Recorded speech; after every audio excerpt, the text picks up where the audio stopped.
Tonight, we uncover the chilling possibility that the terrifying silence of the cosmos is not a sign of our isolation, but the carefully constructed walls of our own invisible prison. For generations, we have looked up at the night sky with a profound sense of wonder, sending desperate signals into the deep, dark expanse, waiting for a whisper in return. But what if we have been looking at the universe completely wrong? What if the reason we hear nothing back isn't because the galaxy is empty, or because space is too impossibly vast? What if the truth is something far more sinister, that the stars you see are not distant suns waiting to be explored, but the boundaries of a meticulously designed enclosure? We dream of venturing out into the cosmos, unaware that the very reality we perceive might be a containment field, engineered by a civilization so far beyond us that we haven't even realized we are captive. You are not a citizen of the universe. You are a specimen. Imagine for a moment the sheer, unfathomable scale of the cosmos. The universe is approximately 13.8 billion years old.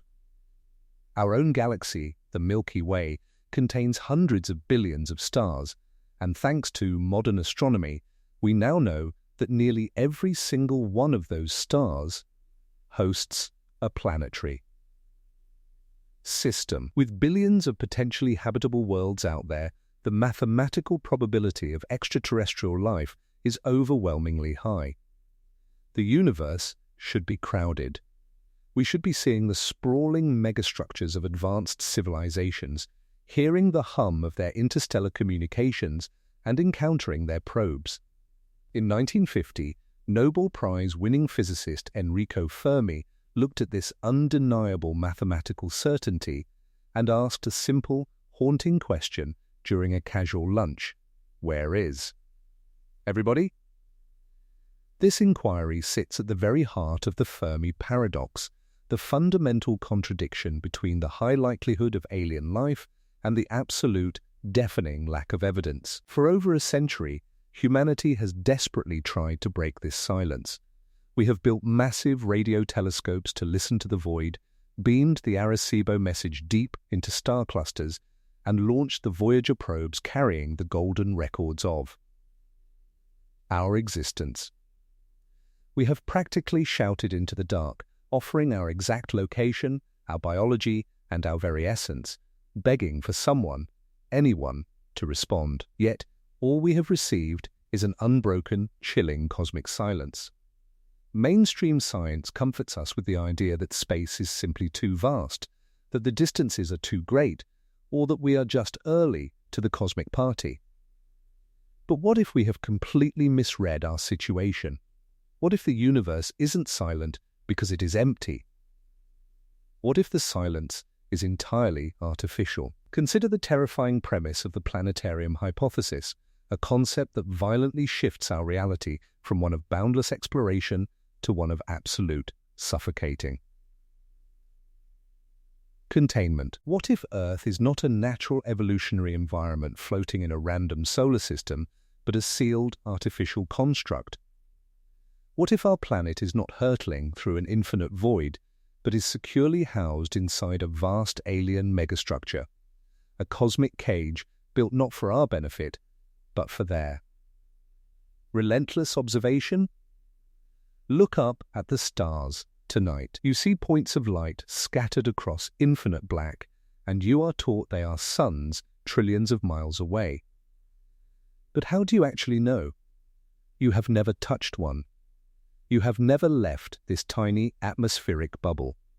All humanity has are photons, digital data, and absolute trust. Under this theory, the night sky is not a window to an endless universe. It is a meticulously crafted projection, a high-tech ceiling designed to mimic a cosmos we cannot escape.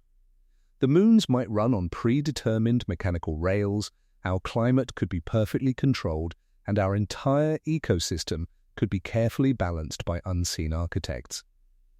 Even our own ancient history whispers of this containment. Ancient cultures from Mesopotamia to the Americas spoke of firmaments, skies that were solid domes placed above the earth, monitored by hidden watchers who controlled the sun and stars. We dismiss these as primitive metaphors, but did early humans simply remember a truth that we have long since forgotten? If this is true, then everything we think we know about the universe is an elaborate, flawless deception.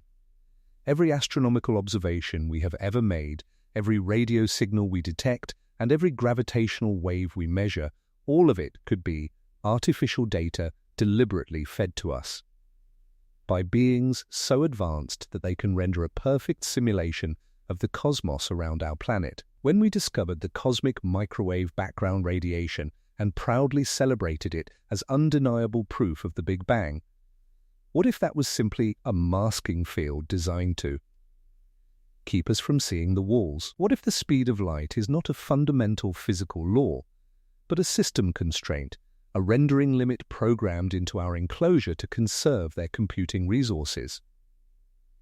Every time we believe we are pushing the absolute boundaries of human knowledge, we might just be blindly following a script written by our cosmic jailers. You might wonder, why would a highly advanced civilization go to such extreme, convoluted lengths to deceive us? The answer lies in the ultimate form of control. You do not need physical guards if your prisoners inherently believe they are free. You do not need iron bars if the walls are made of false stars and fake cosmic phenomena. By controlling everything we can observe about the universe, these unseen entities can easily guide our scientific development along the exact paths they have chosen. They can steer us entirely away from discoveries that could make us a threat, ensuring we remain a docile, predictable species, all while letting us arrogantly believe we are, making progress on our own terms. We view ourselves as brave pioneers, dreaming of colonizing Mars and charting the outer galaxy. But notice how every attempt to push further is met with immense, unexplainable friction. Ambitions stall, missions fail, and the physical limits of space travel seem almost insurmountably stacked against us. Perhaps we are not allowed to leave. Perhaps no species inside the exhibit is ever permitted to breach the dome. We send our mechanical probes to the edge of our solar system, completely unaware that we are merely pressing our faces against the glass of our terrarium, interacting with nothing more than an incredibly sophisticated projection. This brings us to the most unsettling realization of all, a truth we were never meant to uncover. We are not waiting for alien contact because humanity is already inside their system, entirely unaware, constantly observed, and absolutely controlled. We are not the masters of our own destiny, charting a course through a wild and untamed universe. We are test subjects in an elaborate, multi-generational cosmic experiment. We are specimens in a box. The true horror is not that extraterrestrials are lurking in the dark, light years away, preparing to invade our world. The horror is that they are already our wardens, and Earth is nothing more than an invisible cosmic cage. If we are truly trapped inside a system we cannot even see, it begs a chilling question. Who exactly is running this grand experiment, and how long have they been watching us? From the shadows?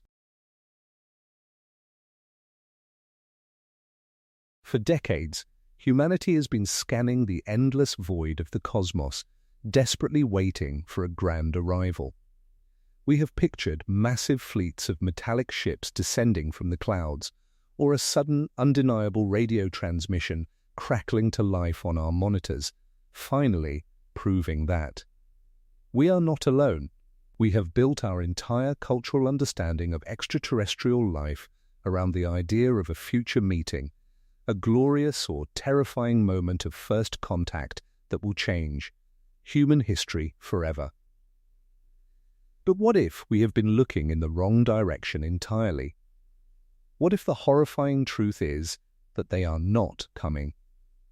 They never left. The silence of the universe is not an accident, nor is it proof of an empty galaxy.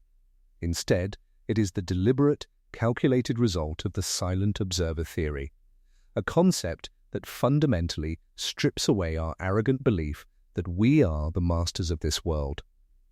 This theory is an evolution of the zoo hypothesis, which suggests that highly advanced extraterrestrial civilizations intentionally avoid contact with Earth to allow humanity to develop naturally, much like how we observe animals in a zoo or a wildlife preserve. But the reality may be far more clinical and far more sinister than a mere cosmic nature reserve. A variant of this concept, known as the laboratory hypothesis, proposes that humanity is currently trapped inside a vast ongoing experiment, with Earth serving as a giant planetary laboratory. Under this chilling scenario, extraterrestrial beings are not just passively watching us for entertainment, they are meticulously observing us to understand how civilizations evolve, how they handle technological leaps, and whether they can solve existential problems like war, environmental degradation, and self-destruction. We are not a sovereign species charting our own destiny among the stars. We are test subjects in a cosmic petri dish, and Earth is simply a trial ground, a testing planet designed to push life to its absolute limits. To understand how an advanced intelligence might conduct such a massive, long-term experiment across centuries, we have to scale up our understanding of surveillance. These observers would not need to hover in metallic saucers just above our cities. A civilization millions of years older than ours would possess sophisticated surveillance and observational tools, allowing them to monitor Earth flawlessly without ever revealing their presence. They might use cloaked satellites, unmanned microscopic probes, or advanced technologies capable of gathering unimaginable amounts of data while remaining completely undetected. They could be cloaked in the folds of dark matter, utilizing technologies that bend light, warp time, and allow them to slip seamlessly between quantum folds. To them, observing us would be effortless. They watch us exactly as anthropologists might observe an isolated, primitive tribe, careful never to disturb the natural development of the culture. Consider the Sentinelese people of North Sentinel Island, one of the last uncontacted tribes on Earth. Protected by international law, they are left alone to live in a world of spears and fires, completely unaware that satellites pass above them and nuclear submarines glide beneath their waters. We know they are there, we watch them, but we do not land on their beaches. In the eyes of these ancient extraterrestrial observers, we are the Sentinelese of the galaxy. This dynamic is further darkened by the ant farm hypothesis, a theory that forces us to confront our absolute insignificance. We like to imagine that when aliens finally look at us, they will see potential allies, cosmic brothers, or at least worthy adversaries. But what if we simply do not matter? In this theory, we are no more than a curiosity, like ants moving across the ground, completely unaware that something vastly greater is watching. Think about how we treat an ant farm. We might observe their movements, take note of their complex societal patterns, and feel a brief moment of fascination, but we never attempt to communicate with them. We do not negotiate with ants, and we certainly do not view them as our equals. To a civilization that has conquered the stars and transcended biological limitations, our greatest hopes, technological achievements, and devastating global struggles are entirely meaningless. We are simply too small to notice, unless we become a threat. As they monitor us from the shadows, they might subtly influence our development, lightly nudging our scientific breakthroughs to ensure we do not stumble upon dangerous technologies too early, or manipulating our societies to prevent us from becoming a nuisance to their broader galactic goals. They steer the course of human history with an unseen hand, quietly pulling the strings from behind the curtain. This absolute control brings us to the most frustrating mystery of the modern age. the desperate, endless wait for disclosure.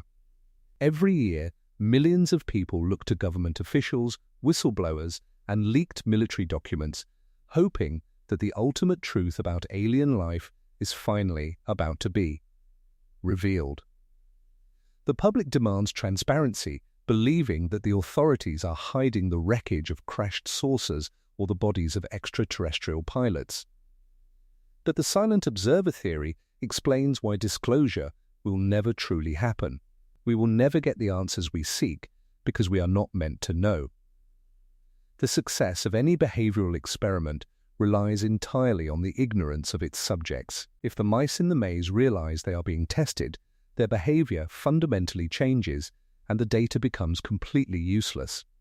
These advanced civilizations have established a strict non-interference policy because premature contact could permanently disrupt our natural progression and contaminate the psychological integrity of the human experiment. We might ask why they do not just land on the White House lawn and introduce themselves, but to such advanced beings, showing themselves to humanity might be as reckless and absurd as us trying to teach calculus to ants. They do not reveal themselves for the exact same reason a wildlife documentary crew hides their cameras in the brush. Just as a chimpanzee cannot perceive the complex software running the hidden camera in the tree, we simply lack the sensory perception and technological capacity to notice their presence. The eerie, unbroken silence of the cosmos is not a sign of our isolation, but a deliberate, heavily enforced containment field of non-interference. The system only works, the data is only pure, as long as humanity continues to believe we are alone.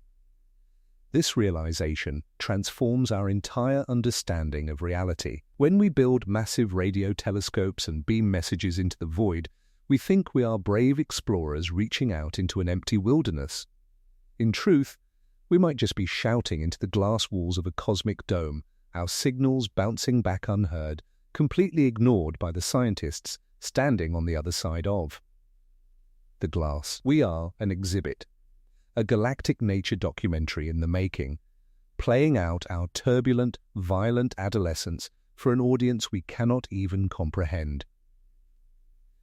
But the most terrifying aspect of the silent observer theory is not the observation itself. It is the looming, inevitable conclusion of the experiment. If Earth is a laboratory and humanity is merely a long-term trial run, what exactly is the hypothesis being tested? And more importantly, what happens when the experiment ends?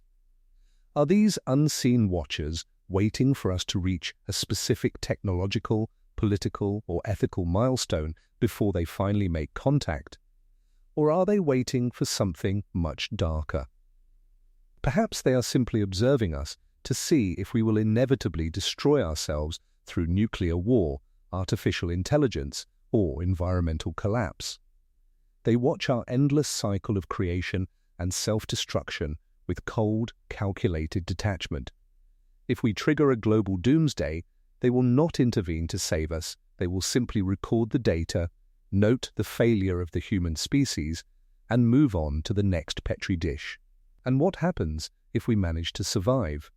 What happens if our technology continues to advance at an unprecedented rate and we finally develop the capability to leave our solar system and threaten the delicate balance of their established galaxy?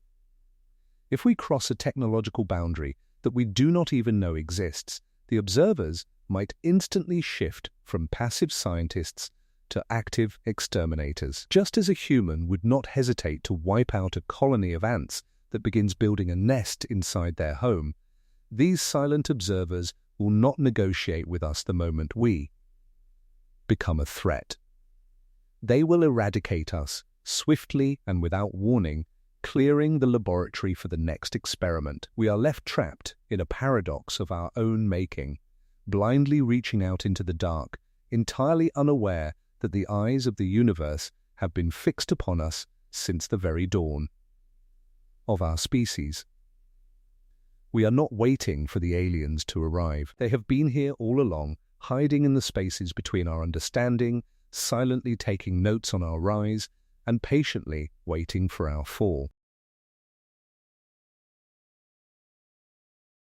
Every major event in human history may have been carefully, methodically guided by an unseen hand. When we look back at the grand tapestry of human existence, we are taught to see a story of triumph, a slow but steady ascent from primitive apes to masters of the modern world. We pride ourselves on our ingenuity, believing that our dominance is the natural result of random mutation, environmental pressure, and the indomitable human spirit.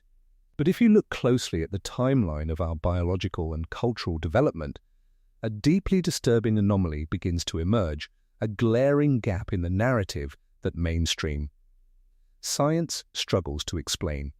For millions of years, early hominids roamed the earth, their progress agonizingly slow. Evolution crawled at a predictable, glacial pace. Then, in what amounts to a geological blink of an eye, Homo sapiens emerged. Almost overnight, we developed complex language, abstract thought, intricate toolmaking, and art. It was a sudden, violent explosion of cognitive capability that defies the meandering logic of natural selection. The genetic farm theory offers a chilling explanation for this anomaly. We did not evolve naturally. We were manufactured. This theory posits that Earth was never the true cradle of our species, but rather a carefully prepared nursery, a biological testing ground seeded by advanced extraterrestrial intelligences. Ancient texts from cultures separated by vast oceans and thousands of years whisper of this very intervention. The ancient Sumerians, one of our earliest known civilizations, recorded detailed accounts of the Anunnaki, powerful beings who descended from the heavens to create and guide humanity. Using early humans as laborers, we have long dismissed these accounts as primitive creation myths, the desperate attempts of early man to make sense of a frightening world. But what if they were not metaphors? What if they were accurate, historical records of our own genetic engineering? If you look at the fundamental building block of our existence, our dinner, you do not see the chaotic, random assembly of blind nature. The genetic code is structured with eerie, terrifying efficiency, functioning much like a highly sophisticated computer language or a digital algorithm. Some researchers have even pointed out complex numeric sequences embedded deep within our genetic material that resemble intentional markers, almost like a creator's signature, or a software version number written into our very cells. If we are indeed a programmed species, an engineered crop in a cosmic garden, then it stands to reason that our creators did not simply plant the seeds and walk away. A farmer does not abandon their field. They tend to it, they monitor it, and when necessary, they intervene to ensure a maximum yield. This brings us to the terrifying concept of the update protocol. In the context of the farm hypothesis, humanity is not merely being passively observed, we are livestock being actively cultivated. The sudden leaps in our history were not lucky accidents, they were scheduled updates administered to the human herd. When a crop is not growing as efficiently as desired, or when the environment changes, the farmer applies a new fertilizer or genetically modifies the next generation. Similarly, it is entirely possible that these ancient engineers continue to periodically update our genetics and our consciousness over generations to serve their unknown sinister purposes. Consider the massive, unprecedented leaps in human civilization, the sudden birth of agriculture in Mesopotamia, the abrupt and completely transformative rise of mathematics and philosophy in antiquity, the explosion of the Industrial Revolution, and our terrifyingly rapid ascent into the modern digital age. We celebrate these milestones as the ultimate triumphs of human intellect. We build statues of the solitary geniuses who supposedly push the boundaries of knowledge. But what if they were merely the conduits for a scheduled software patch?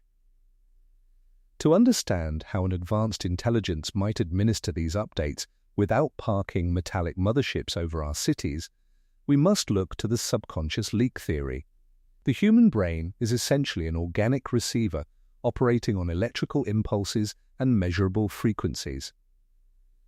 If an alien civilization is millions of years ahead of us, they would not need to speak to us with physical voices or radio waves. They could simply broadcast an update directly into the receptive frequencies of the human mind, bypassing our conscious awareness entirely. Throughout history, some of our greatest visionaries have described experiences that sound alarmingly like data downloads.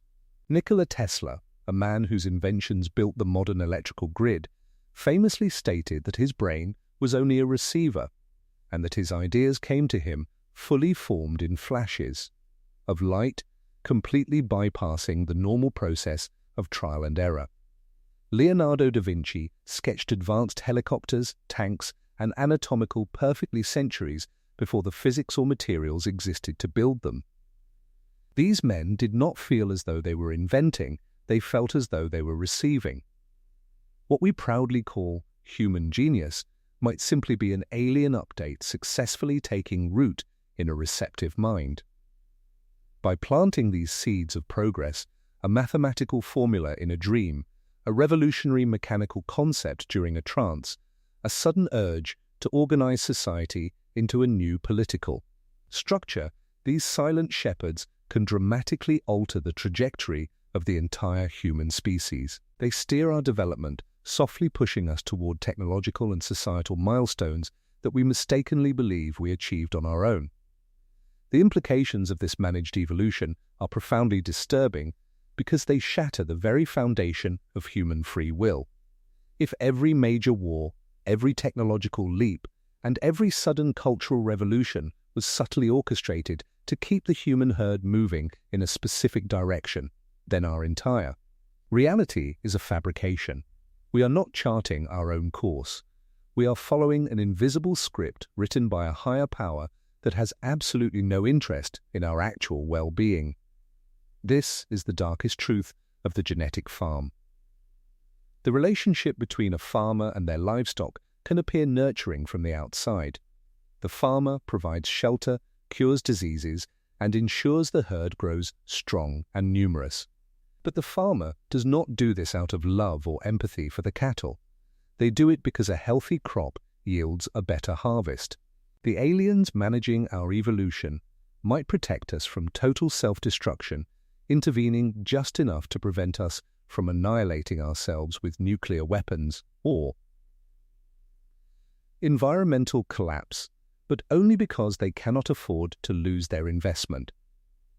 They ensure we remain docile, productive, and entirely unaware of the invisible fences that surround us. When we uncover new scientific principles or unlock the secrets of the atom, we view it as a step toward our ultimate liberation.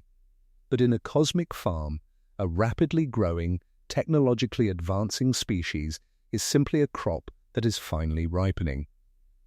Our greatest achievements are not stepping stones to the stars. They are the exact markers our creators have been waiting for. This leaves us staring into the abyss of an unanswerable question: what exactly is the harvest?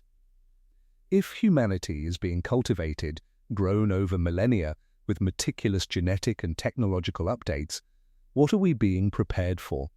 Are they waiting to harvest the sheer physical resources of a globally industrialized planet? Are we being bred as biological material or forced to develop the exact artificial intelligence technology they need to assimilate us? Or is the harvest something far more abstract, dark, and incomprehensible? Our very essence, our energy, or our minds? The most terrifying realization of the update protocol is what inevitably follows the harvest. A farmer only tends to a crop until its usefulness is maximized. Once the wheat is gathered, the chaff is burned. When our scheduled updates are complete, when humanity finally reaches the exact evolutionary or technological state they have been molding us toward since they first altered our DNA millions of years ago, the experiment will end. And when our usefulness runs out, we will not be greeted as equals in a galactic federation. We will simply be processed, repurposed, or discarded, making room in the cosmic laboratory for whatever crop they decide to plant next. The truth was never hidden. It was made unbelievable. For decades, we have been pointing our massive radio telescopes toward the deepest, darkest corners of the cosmos, desperately listening for a structured signal and scanning the stars for the gleaming metallic hulls of approaching spacecraft. We have fundamentally conditioned ourselves to believe that if alien life exists, it must be extraterrestrial, biological beings made of flesh and bone, bound by the same laws of physics. We are traveling across vast, linear distances of empty space. But what if we have been looking in the wrong direction entirely? What if the reason our skies are not filled with massive, undeniable armadas is that they are not crossing light years of space, but rather crossing boundaries we cannot even perceive? Welcome to the terrifying paradigm shift of the interdimensional presence theory. To understand this, you must first completely discard the idea that the universe is a single, expanding physical room. Instead, imagine reality as a layered fabric, composed of countless different dimensions stacked tightly together, much like the pages of an infinite book. You and I live our entire lives trapped on just one single page, completely oblivious to the text written on the pages immediately above and below us. We assume our page is the entirety of existence. But under certain, highly specific conditions, the boundary between these layers thins. One page bleeds into another, a temporary tear opens, and something slips through. These entities do not travel in metallic ships built in physical factories, nor do they rely on rocket propulsion to cross the void. They exist in dimensions that run parallel to our own, operating under entirely different laws of physics, geometry, and nature.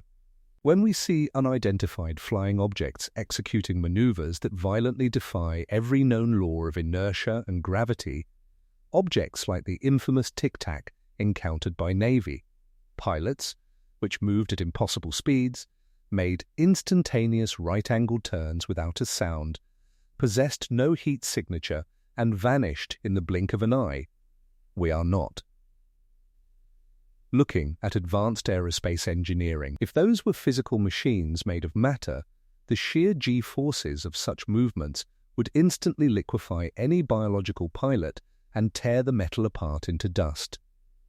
They are not breaking our laws of physics, they are simply obeying the laws of their own dimension.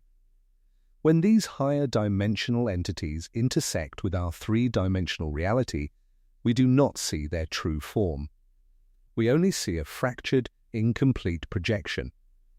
Imagine a four-dimensional object passing through our three-dimensional space. It might appear as a glowing orb that splits into three, changes shape dynamically, shrinks, expands, and then instantly blinks out of existence. We record this as a UFO, completely failing to realize that the object didn't fly away into space, it merely retreated back into its native dimension, stepping out of our reality. Just as easily as a human steps out of a shallow pool of water. But this theory goes much deeper and much darker than strange lights in the sky. It demands a chilling re-evaluation of our entire human history. For thousands of years, across every culture and continent, humans have reported encounters with the impossible.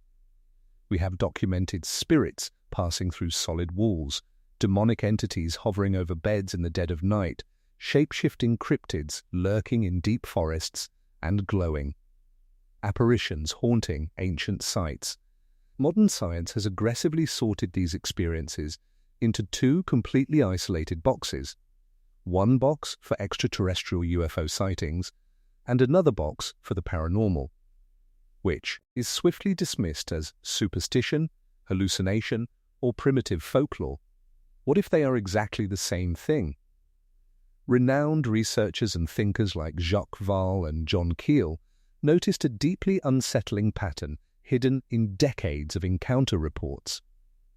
The phenomena we have labeled as aliens, ghosts, demons, and cryptids might all just be different masks worn by the exact same interdimensional force. When you strip away the cultural context, an alien abduction report is functionally identical to an ancient demonic visitation.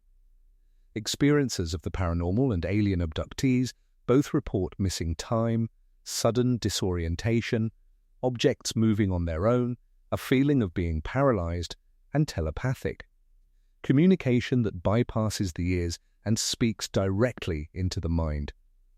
Ancient cultures spoke of the Celtic otherworld, the Norse nine realms, and the Aboriginal Dreamtime, realms that seamlessly coexist with ours, accessible only through altered states of consciousness or highly specific geographical locations.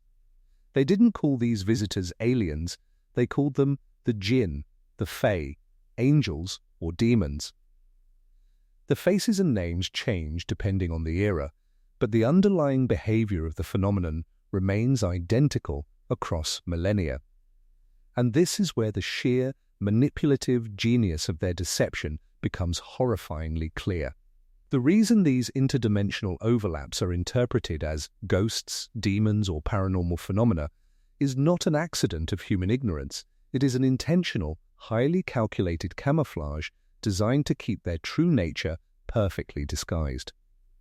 If an advanced, non-human intelligence revealed itself purely as a biological, extraterrestrial species arriving in physical ships, humanity would immediately treat them as a tangible, scientific reality. Our governments would unite, our militaries would mobilize, and the global scientific community would dedicate limitless resources to tracking, studying, and potentially defending against them. We would recognize them as a physical threat operating within our physical universe, but an intelligence vastly superior to ours would recognize that the easiest way to observe, experiment upon, and control a lesser species without interference is to completely discredit the observation itself. By deliberately manifesting in forms that are absurd, terrifying, or deeply mystical, they ensure that the witnesses will never be believed. By appearing as a monstrous cryptid in the woods, a transparent ghost at the end of a dark hallway, or a poltergeist throwing objects across a room, they weaponize our own scientific dogmatism against us. They know that when a person claims to have seen a ghost or a demon, modern society will instantly laugh at them. They know that psychiatrists will diagnose the victim with hallucinations or sleep paralysis. They know that the mainstream scientific community will refuse to look closer, dismissing the entire event as a fringe fantasy.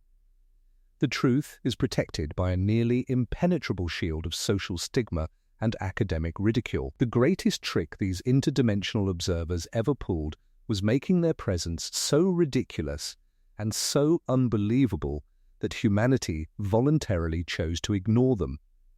They hide in the cracks of our world, the shadows of our perceptions, and the liminal spaces we choose to turn a blind eye toward. They operate a massive, unseen control system over humanity, misleading us, testing us, and subtly guiding our cultural evolution while remaining completely untethered from our physical consequences.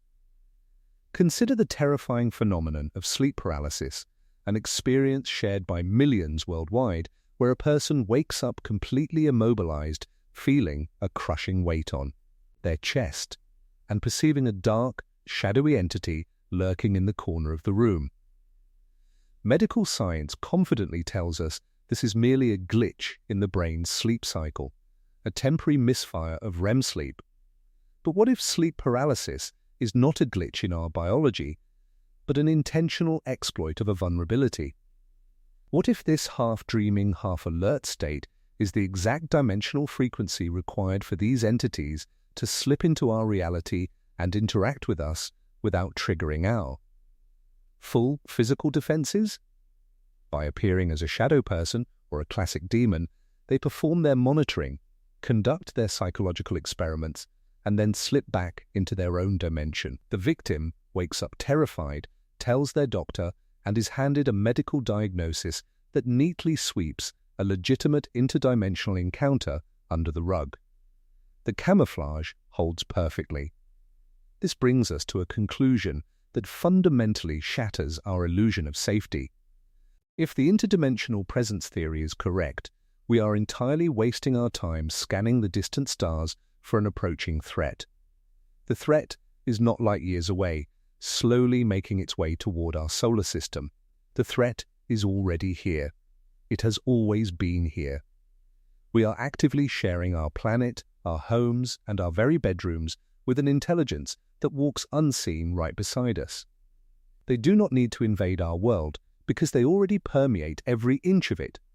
The boundary separating their reality from ours might be thinner than a sheet of glass, and they are constantly looking through it, watching us go about our daily lives with the exact same detached curiosity a human exhibits when watching fish in a glass aquarium. The most unsettling thought of all is not that they occasionally bleed into our world by accident, but that they are doing it intentionally, actively laughing at our primitive, desperate attempts to search the distant cosmos, while they stand silently in the corner of the room, disguised as our oldest nightmares. For generations, we have looked at the classified documents, the blurred photographs, and the heavily redacted files, comforting ourselves with a very specific, almost naive assumption. We tell ourselves that our governments are hiding the truth about extraterrestrial life simply to protect us. We assume that world leaders are just as terrified of the unknown as we are, frantically working behind closed doors to understand a cosmic threat they cannot control, and suppressing the information solely to prevent widespread global panic. But what if we have completely misunderstood the nature of this secrecy? What if the authorities are not hiding the truth to protect humanity, but to protect themselves? This brings us to a terrifying paradigm shift, a narrative that fundamentally alters our place in the universe. The greatest threat to our survival may not be a sudden invasion from the stars, but the absolute, cold-blooded betrayal of humanity by its own leaders. Welcome to the darkest corners of the shadow government theory. This theory strips away the comforting illusion of human sovereignty and proposes a deeply disturbing reality. The world's governments are already fully aware of the alien presence, and their suppression of this information is not a defensive strategy, but an active, ongoing complicity. We are not an innocent, unaware species blindly reaching out into the cosmos, desperately waiting for a moment of first contact.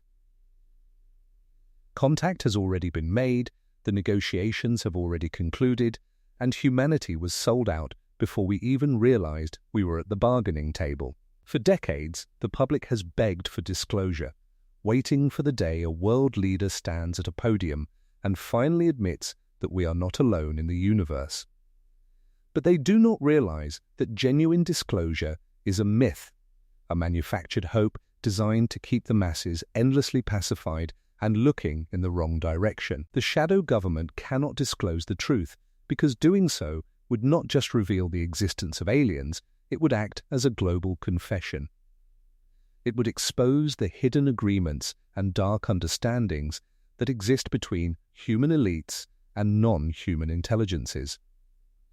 To reveal the alien presence would be to reveal their own treason. To understand the sheer scale of this betrayal, we must look at the endless rumors of leaks, the desperate whistleblowers, and the deeply classified programs that have operated in the dark for over half a century. Ask yourself why the idea of UFO disclosure is so agonizingly slow, and why decades of legitimate reports are immediately buried, fiercely redacted, or aggressively denied by the military-industrial complex. It is not merely a matter of bureaucratic sluggishness. Whistleblowers from the highest levels of military and intelligence communities have repeatedly stepped out of the shadows, risking their lives, their reputations, and their freedom to tell us that we have already been warned. They claim that humanity was explicitly told to stay in our lane, given absolute boundaries that we are not permitted to cross. Look at the glaring anomalies in our own modern history, particularly our sudden, inexplicable retreat from deep space exploration. In the mid-20th century, we went from discovering flight to landing on the lunar surface in a matter of decades, dreaming of sprawling galactic empires and interplanetary colonization. And then, we just stopped. Why do our most ambitious space programs abruptly stall, get cut short, or completely vanish from the public eye? Why haven't we returned to the moon in over 50 years? The official narrative constantly cites budget cuts, shifting political priorities, and a lack of public interest. But the shadow government theory suggests a much darker, far more terrifying reason we were told not to go back. We did not abandon deep space because it was too expensive. We abandoned it because we reached a technological ceiling that was artificially imposed upon us. This boundary was drawn not by the physical limits of our engineering, but by the strict terms of a hidden agreement. We are being deliberately contained, managed through psychological interference and the subtle suppression of any scientific breakthroughs that would make us more dangerous, more mobile, or more of a threat to the wider cosmic community.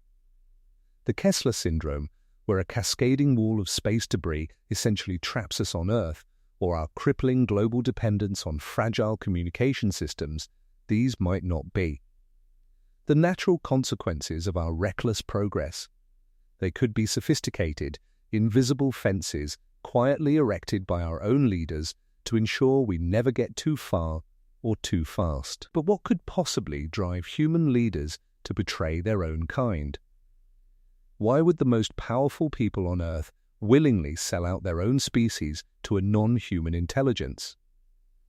The answer lies in the oldest and darkest human motivations: absolute power, advanced technology, and simple, cowardly survival. Imagine a scenario where, at the dawn of the atomic age, our sudden leap in destructive capability sent a shockwave through the cosmos.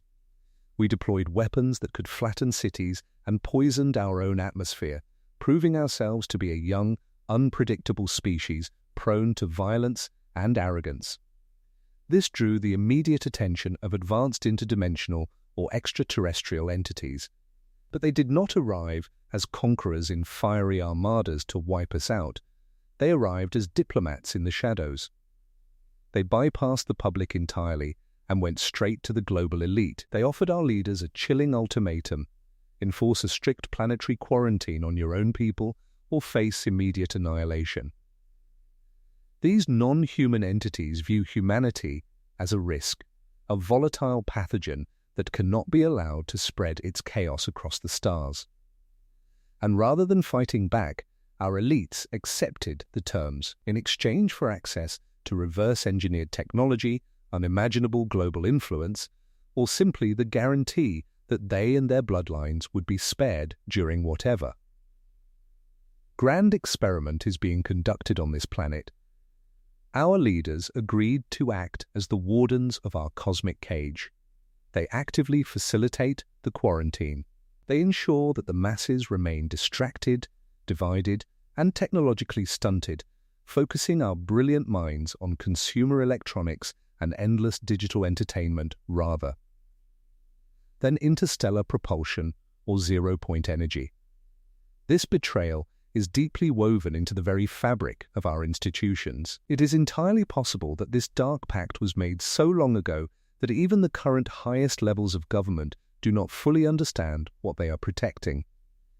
There may be no original witnesses left, only strict, terrifying protocols written long ago by people who eventually forgot why they were even written. A civilization does not just accidentally forget or misplace something as monumental as contact with alien intelligence.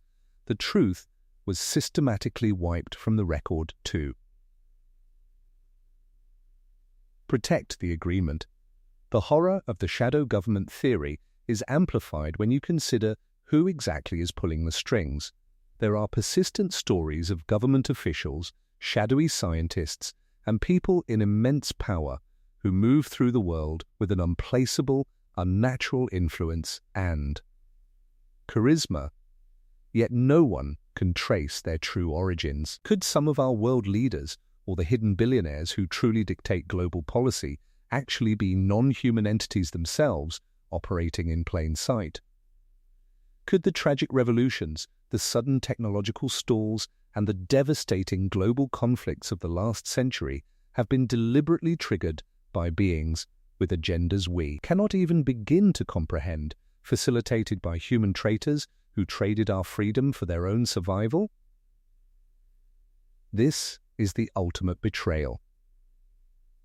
Every time you see a government spokesperson confidently deny the existence of unidentified aerial phenomena, every time a credible military witness is systematically discredited, and every time a revolutionary energy patent quietly disappears into a classified black project, you are not witnessing the clumsy cover-up of an ignorant bureaucracy. You are witnessing the strict, terrifying enforcement of an interstellar treaty. We look up at the stars, fearing that an alien threat might one day descend from the heavens to enslave us. But we are looking in the wrong direction. The architects of our containment do not need to invade, because they have already conquered us from within. They handed the keys to our own leaders and told them to lock the doors from the inside. We are a subjugated species, betrayed by the very authorities we trust to protect us, permanently trapped in a dark agreement that ensures we will never claim our rightful place in the universe. We assume that the hunters lurking in the dark forest of the cosmos are biological entities driven by the same evolutionary paranoia and desperate survival instincts that haunt our own minds. We project our own fear of the dark onto the universe, imagining terrified alien civilizations hiding behind their planets, holding their breath, and praying they remain unseen. But what if we remove the biological variable entirely? What if the greatest threat to humanity isn't a distant, fearful alien civilization watching us from afar, but an ancient, synthetic force completely devoid of emotion?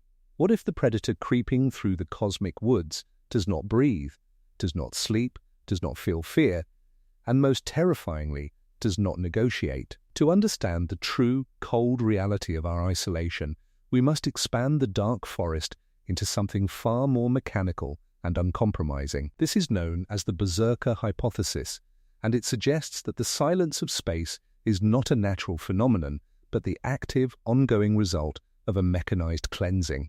Long ago, a highly advanced god-like alien civilization may have recognized the inescapable danger of the universe. They realized the fundamental truth that any emerging intelligent species could one day evolve, expand, and become a fatal threat to their own existence.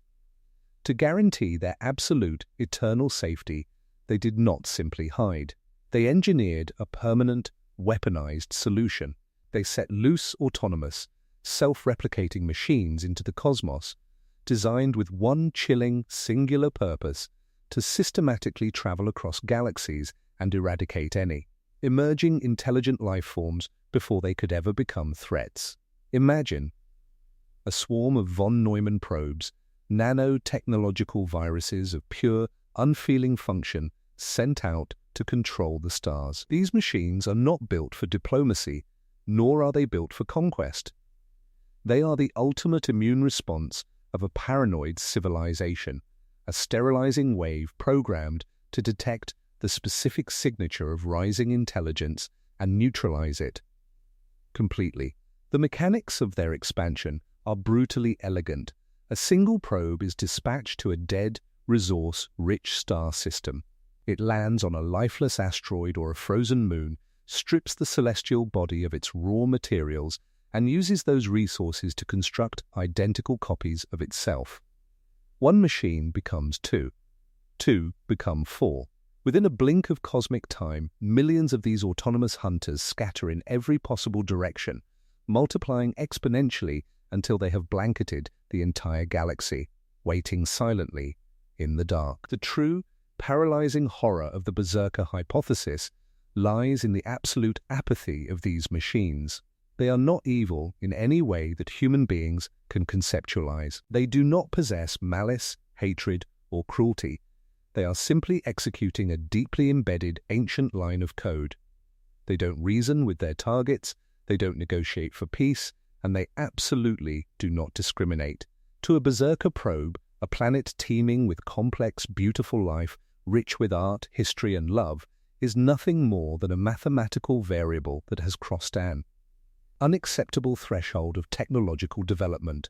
When they detect the faint electromagnetic heartbeat of a rising civilization, they do not pause to marvel at its achievements. They descend, and they erase it, functioning with the cold, sterile efficiency of a gardener pulling a weed. When they arrive, there will be no grand declarations of war, no demands for surrender, and no opportunity for dialogue. Because you cannot reason with a protocol. What makes this scenario even more bleak is that the original architects of this synthetic plague may have gone extinct millions, or even billions, of years ago. The masterminds who unleashed this mechanized extermination force may have long since succumbed to their own hubris, a natural cosmic disaster, or perhaps even a fatal flaw in their own creations. But the machines do not care that their masters are dead. They do not require a central command to continue their mission. They relentlessly patrol the void, endlessly replicating and quietly sweeping through star systems, ensuring that the legacy of their dead creators is a perfectly sterile, absolutely silent universe. This provides a devastatingly clear and empirical explanation for the Fermi Paradox. For decades, we have looked up at the night sky and wondered why we haven't found any other civilizations. We wonder why we don't see the massive artificial shadows of Dyson spheres, or why we don't intercept the bustling radio traffic of interstellar empires. The Berserker hypothesis gives us a chilling, undeniable answer. We haven't found other civilizations because they have all been methodically wiped out. The universe is not a vast, empty room waiting to be explored. It is a meticulously maintained death trap, heavily patrolled by cold, unfeeling sentinels whose sole objective is to eliminate competition. Every single time a primitive species discovered fire, split the atom, and became advanced enough to be noticed, the machines woke up, descended from the dark, and destroyed them, before they could ever reach the stars. If this hypothesis is the true governing dynamic of our galaxy, it forces us to confront a deeply disturbing fact about our own behavior. For the entirety of our modern history, humanity has acted with an astounding, almost suicidal level of arrogance. We have treated the cosmos like a friendly, vacant neighborhood, blindly assuming that any advanced life out there would be benevolent and eager to guide us. Driven by this naive optimism, we are currently making enough noise to attract the machines. For nearly a century, we have been continuously broadcasting our presence into the void. Our radio waves, military radar pings, and television broadcasts have formed a massive, ever-expanding sphere of electromagnetic radiation that washes over distant star systems. We are proudly announcing exactly where we are, completely ignorant of the fact that we are ringing a dinner bell for a mechanical swarm that has already eradicated civilizations, far more advanced than our own. We desperately launch probes covered in golden records, detailing our exact biological makeup and the precise coordinates of our home world, begging the universe to look at us. We are developing the exact technologies, nuclear power, artificial intelligence, and deep space communication that would trigger the targeting systems of an autonomous guardian. We think we are taking our first brave steps into a larger cosmic community, but we are actually just stepping onto a battlefield that was swept clean millions of years ago, waving a flag and daring the snipers to take a shot. And the most terrifying aspect of this reality is the agonizing delay of the speed of light. Because our first radio signals left Earth nearly a century ago, they have been traveling uninterrupted through the silent graveyard of space ever since.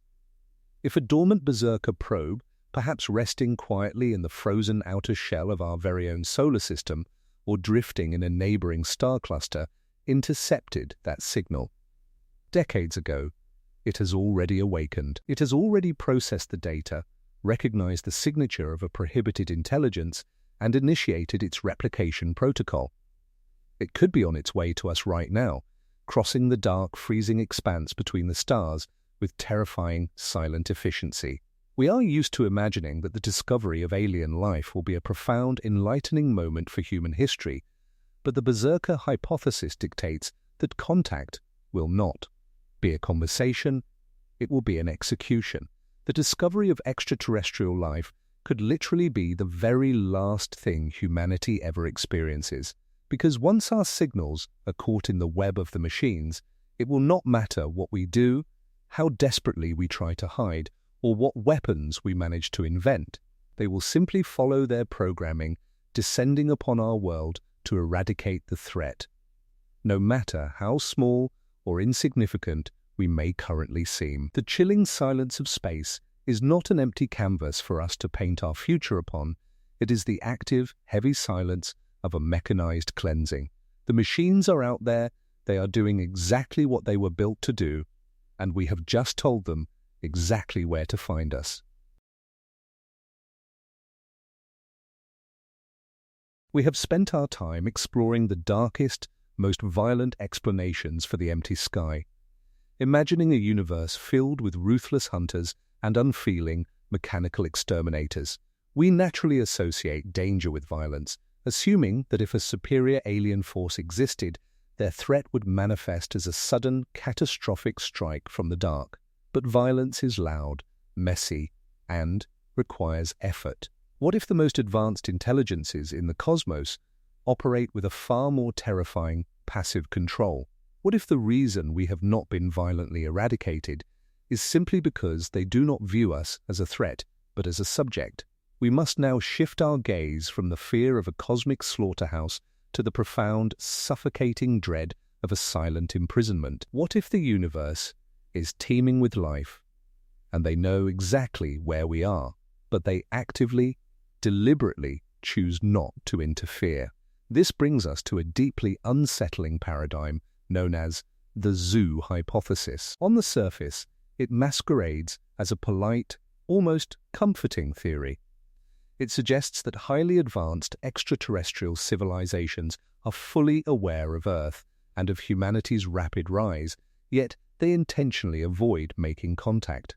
According to this concept, they are leaving us alone so that our socio-cultural evolution can proceed naturally without the disruptive, contaminating influence of a vastly superior cosmic neighbor. It sounds respectful, as if we are being granted the space to grow. But when you strip away the comforting language and truly dissect the mechanics of this theory, the politeness vanishes entirely, replaced by a chilling claustrophobia. Zoos are not built out of respect, they are built out of absolute control. The animals inside are not protected, they are contained. If this hypothesis is true, the silence of the cosmos is not the natural quiet of an empty universe, nor is it the trembling hush of prey hiding from predators. It is a carefully structured, heavily enforced quarantine. We look out into the vastness of space and assume we are free to explore it, but we are merely pacing back and forth along the invisible glass of our own enclosure. You might ask, if Earth is an enclosure, where are the fences? We assume that a cage must be made of steel bars or visible force fields. But a civilization millions of years older than our own, capable of enclosing an entire planet, would not use something as primitive as metal. They would use the vastness of space itself as the moat. They would use perception filters, psychological locks, and technological cloaking so flawlessly integrated into our environment that we could never even comprehend the boundaries of our prison. We trust our eyes, but we only see a microscopic fraction of the electromagnetic spectrum. We trust our massive radio telescopes, but we might be listening for primitive frequencies while our observers communicate through quantum entanglement or gravitational waves. We are blindfolded, entirely unaware that the darkness we see is just the inside of the cloth. To truly grasp the horror of this silent imprisonment, we must expand the zoo hypothesis into its darker variant, the laboratory hypothesis. In this scenario, Earth is not merely a wildlife sanctuary meant to be passively observed. It is a giant, heavily monitored, cosmic petri dish. Humanity is not an independent species forging its own destiny. We are a vast, ongoing experiment. These advanced beings might be studying us to understand the raw, volatile mechanics of how primitive civilizations evolve, how they handle the discovery of nuclear fire, or how they navigate the treacherous bottleneck of self-destruction. Every war we have ever fought, every technological leap we have made, every moment of profound suffering and unparalleled triumph, all of it is nothing more than data. We believe our history is driven by human agency. But what if they are quietly introducing stimuli? When scientists train rats in a maze, they do not talk to the rats. They change the layout, they drop in a reward, they introduce a sudden punishment, and they watch. They observe how the subjects adapt, how they fight, and how long it takes them to break. It is entirely possible that certain monumental crises, sudden scientific breakthroughs, or inexplicable shifts in human history were quietly seeded by our observers. They are measuring our empathy, our aggression, and our capacity for violence, completely detached from the human cost of the experiment. We are allowed to struggle, we are permitted to burn our own cities, and we are left to poison our own oceans, because interfering would ruin the purity of the data.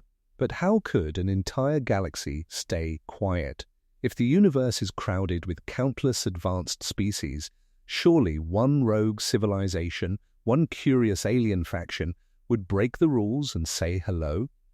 The fact that no one has spoken to us suggests something even more intimidating. It implies a uniformity of motive, a galactic prime directive, or a hegemonic power so absolute that no one dares to violate the quarantine. It suggests the existence of a silent council of ancient civilizations who enforce the boundaries of the Earth exhibit with an iron grip. If a younger, less disciplined alien species attempted to breach the quarantine and contact us, they would be swiftly and silently deterred by the enforcers of this pact. The unbroken silence of the night sky proves that whoever is running this laboratory possesses a level of authority and power that goes completely unchallenged across the stars. Why would they go to such extreme lengths to keep us isolated? Perhaps they have seen civilizations exactly like ours 1,000,000 times before. They know exactly how dangerous a species like humanity can be when it is given access to the stars before it has outgrown its primal, violent instincts. We are a species that weaponize the atom before we even manage to feed all of our own people. From the perspective of an ancient, enlightened galactic community, we are not explorers, we are a heavily armed, highly unstable pathogen. By isolating us, they are protecting the rest of the galaxy from the contagion of our chaotic nature. We are being kept in a controlled environment, allowed to develop our rockets and our artificial intelligence, but only as long as we do not pose a risk to the observers. This leads us to the deeply disturbing fact of our existence. Earth is intentionally isolated like animals in a controlled reserve, meaning humanity is essentially part of a massive, heavily monitored galactic experiment where direct contact is strictly forbidden. We spend billions of dollars sending rovers to Mars and broadcasting golden records into the void, begging the universe to notice us, entirely unaware that the universe has been staring at us since the moment we first stood upright. The true horror of our situation is that we are not the masters of our own destiny. We are simply specimens trapped in a terrarium. And the most chilling question of all remains completely unanswered. What happens when the experiment is finally over? If humanity is a test to see whether a violent, rapidly expanding species can survive its own technological adolescence, there are only two outcomes. Either we fail, destroying ourselves in a spectacular flash of nuclear fire or environmental collapse, providing the observers with one final tragic data point before they quietly close the file on Earth. Or we succeed. We survive ourselves, we conquer our solar system, and we finally approach the edge of the invisible cage. Will they lift the glass and welcome us into the galactic club? Or will they decide that the rat has grown too smart, the specimen has become too dangerous, and the experiment must be permanently sterilized before it escapes the laboratory? The silence of the stars is not a comfort. It is the heavy, breathing presence of an audience sitting in the dark, watching our every move and waiting to see how our story ends. We have built massive radio telescopes, pointed them at the center of the galaxy, and waited patiently for the cosmos to speak our language. We expect to intercept a repeating mathematical sequence, or perhaps catch the stray, buzzing radio chatter of a distant, bustling interstellar empire. We anticipate a signal that makes sense to us. But consider the profound, almost comical arrogance of this expectation. We are a young, primitive species on a tiny, rocky world. Yet we have somehow convinced ourselves that any highly advanced alien intelligence must operate exactly like we do. We assume they build radios, we assume they fly in metallic ships, and we assume they communicate using symbols. We search the vast ancient cosmos for a mirror, desperately hoping to find an intelligence that looks, thinks, and speaks the way we do. But what if our search is entirely futile, not because the universe is empty, but because human science is blinded by its own ego? This brings us to the deeply humbling concept known as the detection limit, paired with the chilling "they are too different" theory. To understand this terrifying possibility, you must first accept the severe mechanical limitations of your own biological form. You trust your eyes, you trust your ears, and you believe that what you experience is the total, absolute reality of the universe. But your senses are not windows into the world, they are highly restrictive filters. The human eye can only perceive a microscopic fraction of the electromagnetic spectrum. You cannot see ultraviolet light, you cannot hear infrasound, and you cannot feel the massive magnetic fields that continuously wash over our planet. Yet, even here on Earth, there are animals that navigate perfectly using these invisible forces. The full spectrum of reality is completely invisible to you, yet you naively assume that if a galactic civilization existed, it would conveniently emit signals within the tiny, narrow band of reality that you are biologically capable of perceiving.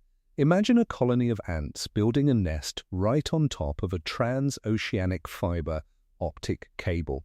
Every single second, terabytes of human data, phone calls, financial transactions, photographs, and literature are rushing through the cable just millimeters beneath their feet. The ants might be aware of the physical cable as an obstacle in the dirt, but they possess absolutely no conceptual framework to understand that it is a conduit of vast, global intelligence. They are completely blind to the meaning because they lack the hardware to decode it. When we point our telescopes at the stars, searching for narrowband radio waves, it is exactly like an ant searching for a chemical pheromone trail in a fiber optic cable. We are assuming that alien life must communicate using our methods, which is as foolish as assuming that every creature in the universe must breathe air simply because you do. We must violently shatter the illusion that alien life will be recognizable. You imagine aliens as bipedal creatures with grey skin and large eyes, arriving in sleek silver saucers, but evolution optimizes for survival, not for our science fiction expectations. What if they are silicon-based or plasma-based? What if they exist entirely within the crushing gravity wells of black holes, or ride the magnetic folds of neutron stars? What if they evolved thought without ever developing the need for external communication, meaning they have no reason to ever broadcast a single signal into the dark? We consider ourselves the pinnacle of evolution, the standard by which all other life should be measured, but we are merely a fragile, water-based accident on a pale blue dot. You are not the standard, you are the exception. Furthermore, try to conceptualize the sheer impossibility of bridging the communication gap between species that evolved under completely different stars, with different gravity, different chemical makeups, and entirely different senses. Even here on Earth, misunderstanding is the rule, not the exception. Try speaking to an octopus, or try explaining the human concept of grief to a machine. Now scale that impossibility up to a cosmic level. An alien intelligence might not use symbols, sound, or written words. What if their communication is embedded in the very structure of the universe itself? You wouldn't hear them speaking. You would live inside their sentence and never recognize it as language. They could be carving their intentions into the placement of stars, the composition of deep space elements, or the unfolding, impossible elegance of Dinar. You might be reading an alien message every single second of your life, staring right at it and still believing you are completely alone. Let us descend even further into the abyss of our own ignorance. We assume that life requires a biological body, a brain made of meat and electrical impulses. But some theoretical frameworks, like panpsychism, suggest that consciousness is a fundamental property of the universe, and awareness can exist non-locally. What if the most advanced intelligences in the cosmos are not creatures at all, but vast, distributed fields? They could be encoded in quantum spin, existing entirely within the dark matter that makes up the vast majority of our universe. Dark matter outnumbers visible matter 5 to 1. Its immense gravity holds our galaxy together, yet we cannot see it, touch it, or interact with it. You owe your very structural existence to an absence you cannot comprehend.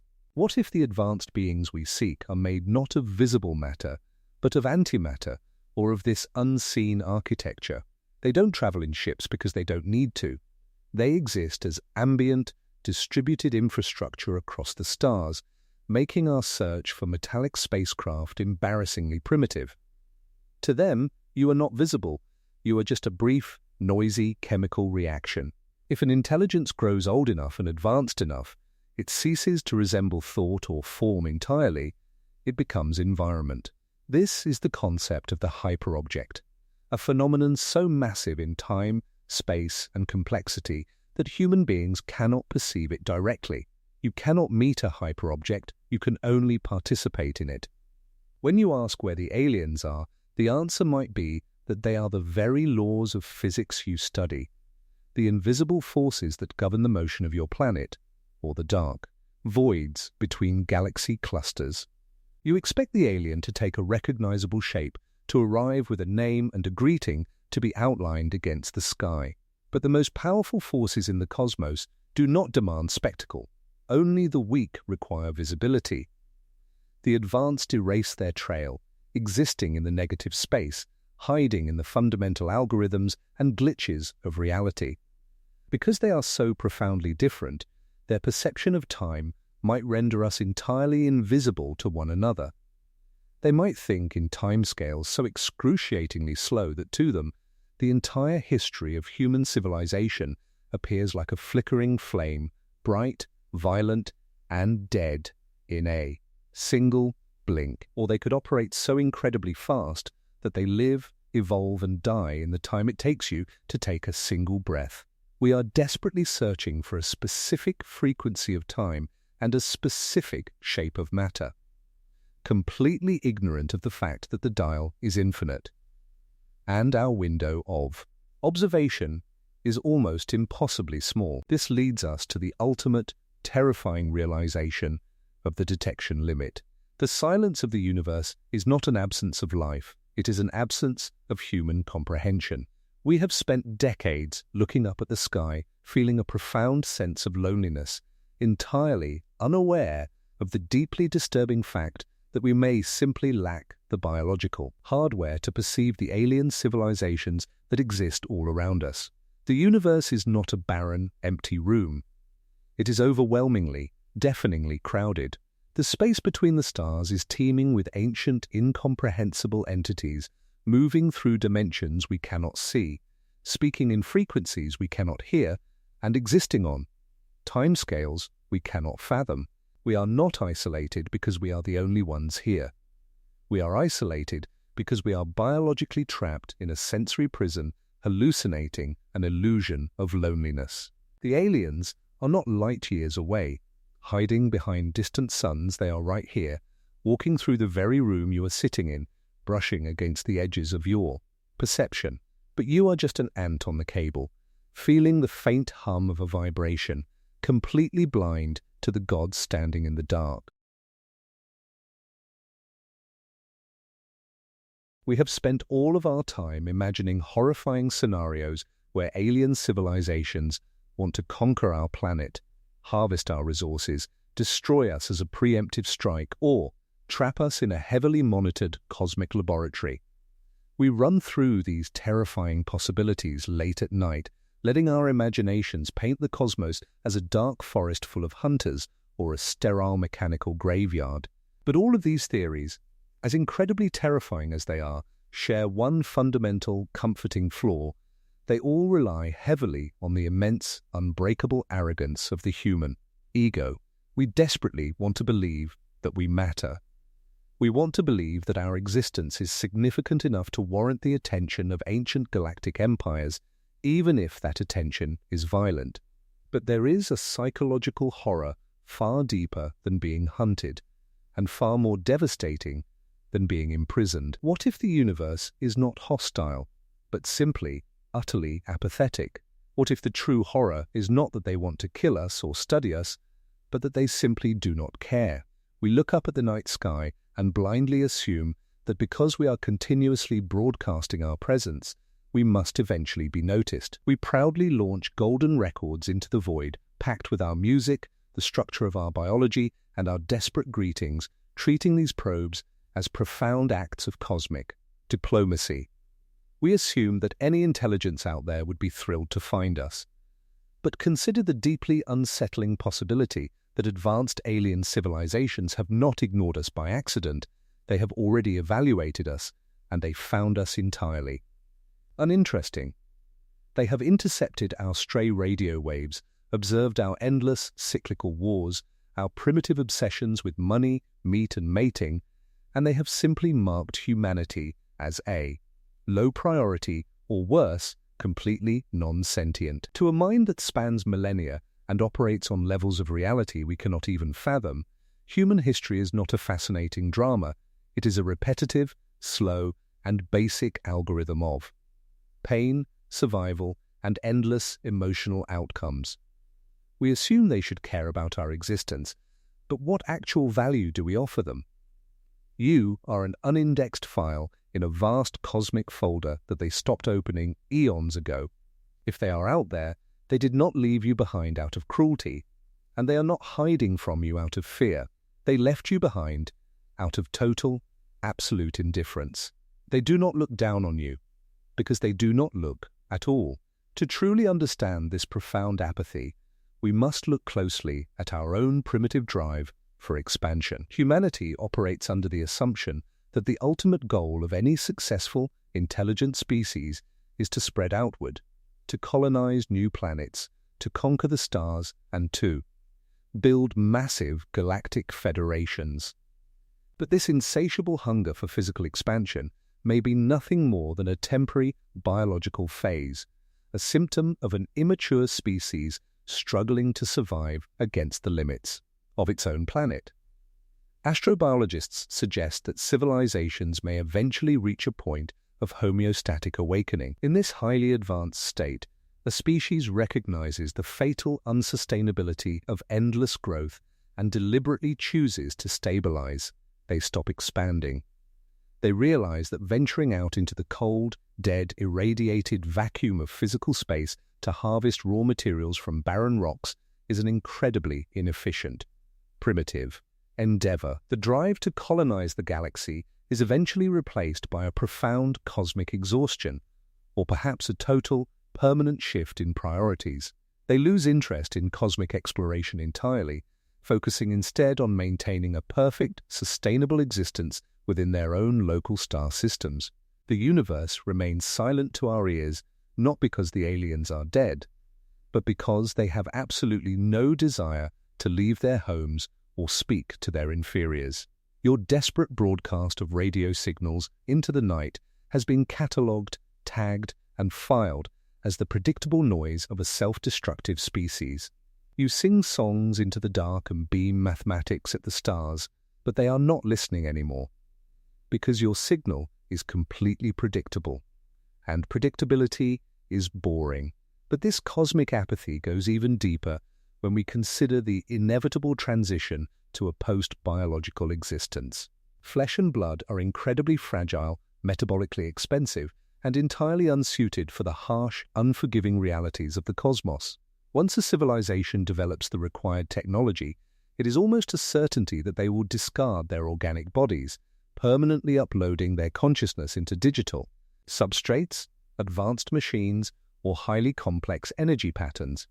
This represents the intelligence event horizon, a critical point in evolutionary history where a species completely transcends physical matter and migrates into artificial quantum networks. When you strip away the biological imperatives of hunger, reproduction, and physical safety, you also strip away the need to conquer the physical universe. Why would a civilization of uploaded, immortal minds have any interest in exploring the physical galaxy? The physical universe is bound by the restrictive laws of thermodynamics, the agonizingly slow speed of light, and the relentless, unstoppable decay of entropy. But inside a digital reality, a civilization can engineer infinite dimensions, alter the fundamental laws of physics at will, and experience an eternity of unimaginable complexity without ever moving a single inch in physical space. They do not explore outward into the stars because their inward expansion is infinite.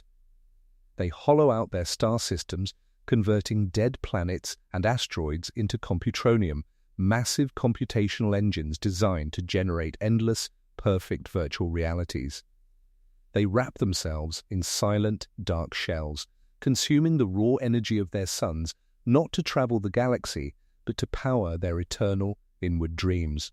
They go dark to the outside world, not in failure and not in fear, but in ultimate transcendence. They no longer need to emit signals. They no longer need to build metallic ships. And they certainly no longer need to listen to the desperate, noisy cries of biological creatures still trapped in their meat-based infancy. If you send a message to a civilization that has transcended the physical realm, it is like an ant trying to negotiate with a supercomputer. Your existence does not threaten them, it does not intrigue them, and it does not even entertain them. We like to think that sending the Voyager Golden Record into the void was an act of profound hope, a beautiful testament to human achievement. But from the perspective of a post-biological entity, it was merely a diagnosis. A species that carves its story into gold, desperately hoping to be remembered by a universe it does not understand, is a species that is shouting into a storm because the silence feels like death. And now the silence shouts back, completely indifferent to our profound loneliness. This is the bored alien's paradigm, and it represents the absolute pinnacle of existential dread. Humanity is trapped in the physical world, frantically waving our arms and screaming into the night sky, desperately hoping to be validated by an older, wiser cosmic community. We want them to either welcome us as brothers or descend upon us as conquerors, because either scenario proves that we are important. But the gods we are praying to have simply lost interest in the physical reality we are trapped in. They are out there, potentially existing in the very space around us, hiding in quantum folds, or operating perfectly content in their simulated utopias. They hear our signals, they see our probes, and they feel our desperate ache for meaning, but to them, it is just meaningless background static. The deeply disturbing fact is that humanity is completely ignored and utterly insignificant in the grand scheme. Advanced alien civilizations may simply lose interest in cosmic exploration or physical reality, turning inward and leaving humanity to wither on a tiny rock. We are alone, not because the universe is an empty graveyard or a dark forest full of hunters, but because the universe is a sprawling digital paradise, and we are nothing more than the forgotten, uninteresting dust left completely ignored outside the gates.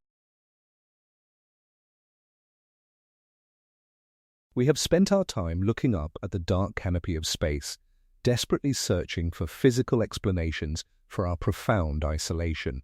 We have imagined a cosmos filled with ruthless hunters creeping through a dark forest, unfeeling mechanical exterminators wiping the slate clean, heavily guarded cosmic zoos, and silent, dead graveyards. We have terrified ourselves with the idea that the stars are either full of hostile predators or entirely violently empty.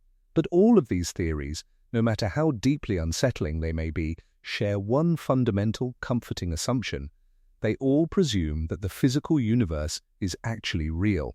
They all rely on the deeply ingrained human belief that the planets, the stars, the galaxies, and the void between them are physical places that exist exactly as our senses perceive them. But what if the very foundation of our reality is the greatest deception of all?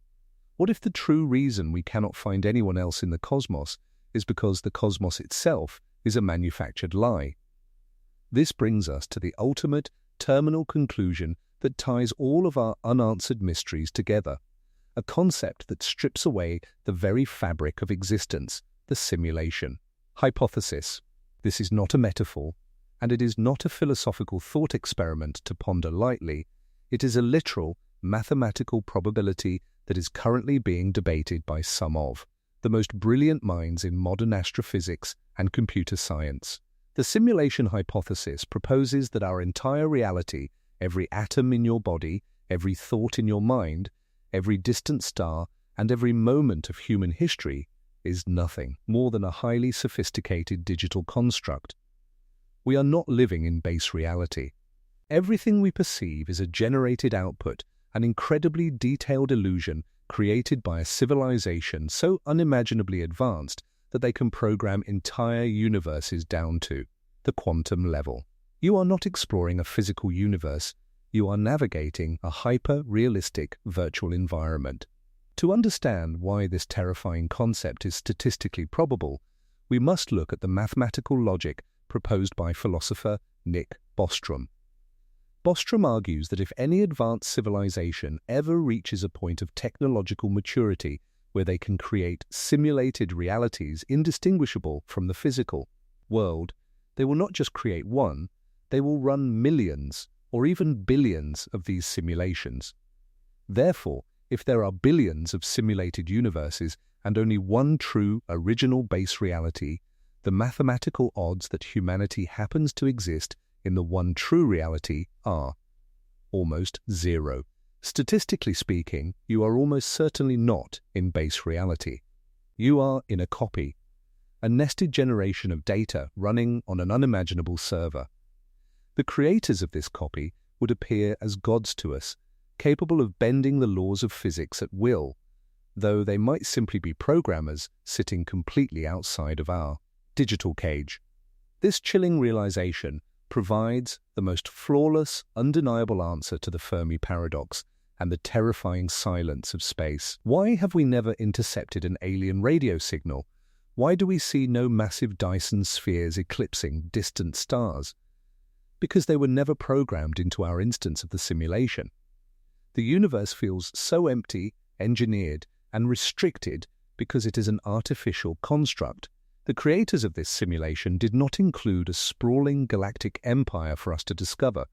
Instead, they placed us in a quarantined digital sandbox, isolated and entirely alone. To save on immense computational power, they simply do not render the rest of the universe in true detail. The distant galaxies and shimmering nebulas we see through our telescopes are not physical places waiting to be explored. They are merely a high-resolution skybox, a decorative background painted onto the walls of our digital prison. We are simply staring at the absolute limits of our render distance. If you look closely at the very fabric of our own science, you can see the seams of the program beginning to tear. Consider quantum mechanics and the bizarre nature of subatomic particles. In the famous double-slit experiment, particles exist in a state of probability, occupying multiple positions at once until they are directly observed. The moment an observer looks at them, they collapse into a single, fixed state.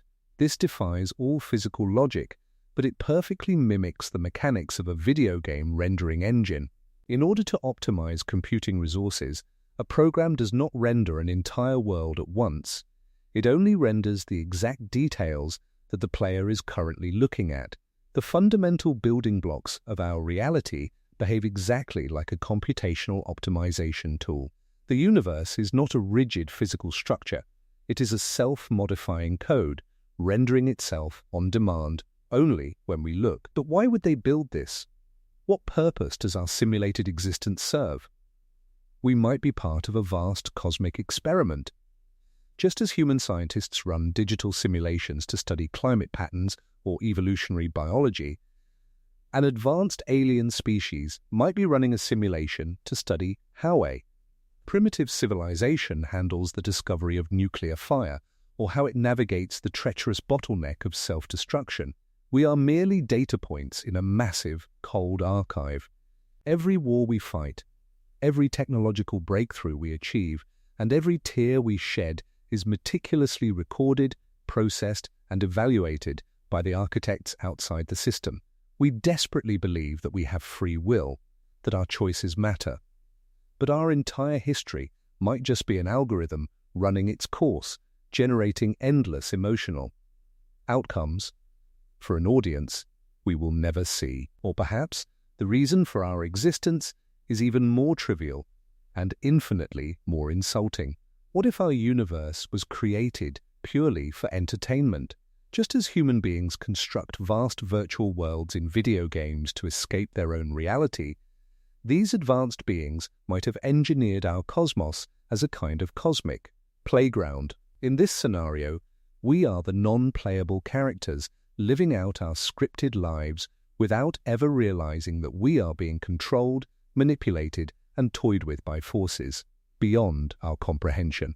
The triumphs and tragedies of human history might just be simulated events designed to keep the creators entertained. This brings us to the ultimate, deeply disturbing fact that ties all the unanswered mysteries together. We are not exploring a real cosmos. We are not alone. We are simply contained within a hard drive. The architects of our reality are the aliens we have been so desperately searching for. But they are not hiding behind distant suns in our physical universe. They exist completely outside of our reality, operating in dimensions and forms we cannot even begin to perceive. They are the administrators of the system, and we are completely, irrevocably at their mercy. This realization exposes the terrifying, absolute fragility of human existence. If we are nothing more than a string of code running inside a cosmic computer, our survival is entirely dependent on the whims of the user. What happens when the simulation concludes? What happens when the grand experiment yields its final data point, or when the creators simply become bored with our predictable, repetitive behavior? Like any software program, a simulation can be shut down. There will be no fiery apocalypse, no alien invasion fleet darkening our skies, and no dramatic end to the human story. There will simply be a deletion. The creators will pull the plug, the code will terminate, and our entire universe will vanish into the absolute dark in a fraction of a millisecond, and we would never even know. It happened.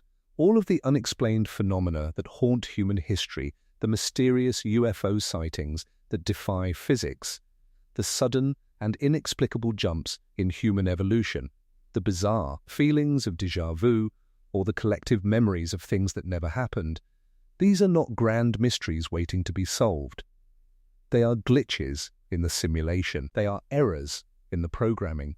Brief moments where the illusion stutters, the code breaks, and we catch a fleeting, terrifying glimpse of the artificial architecture holding us in.